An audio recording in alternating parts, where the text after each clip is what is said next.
Assalamualaikum warahmatullahi wabarakatuh. Saya Fani Raslia, Prodi PGSD dari Universitas Muhammadiyah Buton.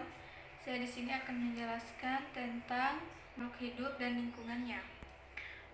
Makhluk hidup dan lingkungannya, tidak ada makhluk hidup yang bisa memenuhi kebutuhan hidupnya sendiri, termasuk manusia.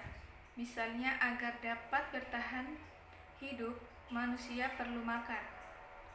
Makanan manusia berasal dari tumbuhan dan hewan, sementara itu hewan peliharaan dan tumbuhan tidak dapat hidup dengan baik tanpa bantuan manusia. Hubungan antara makhluk hidup dengan lingkungannya dapat digambarkan sebagai berikut: individu, populasi, komunitas, ekosistem, dan biosfer. Individu adalah setiap anggota populasi, contohnya seorang manusia, seekor tikus, seekor harimau, seekor burung, dan lain-lain.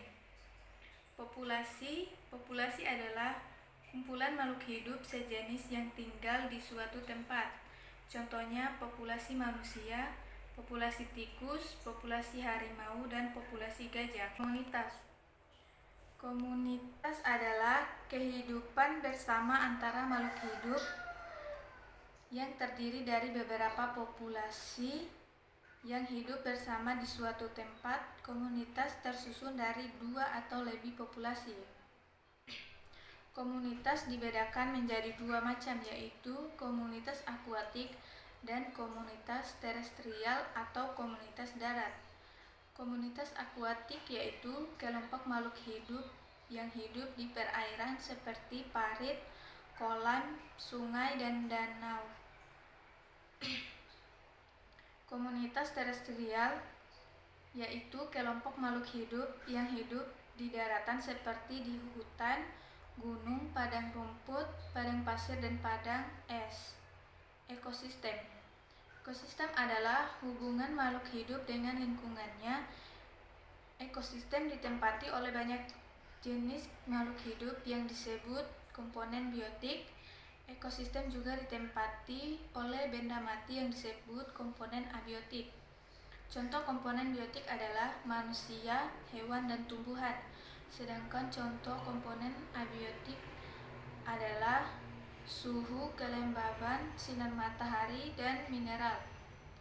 Ekosistem juga dibedakan menjadi 2, ekosistem alam dan ekosistem buatan. Ekosistem alam yaitu ekosistem yang terbentuk dengan sendirinya, contohnya danau, sungai, padang rumput, padang pasir, dan hutan. Sedangkan ekosistem buatan yaitu ekosistem yang sengaja dibuat, contohnya sawah, ladang, kolam, dan akuarium. Dan terakhir, biosfer. Biosfer adalah tempat tinggal makhluk hidup yang terluas, contohnya bumi, tempat tinggal kita. Sekian dari saya. Wassalamualaikum warahmatullahi wabarakatuh.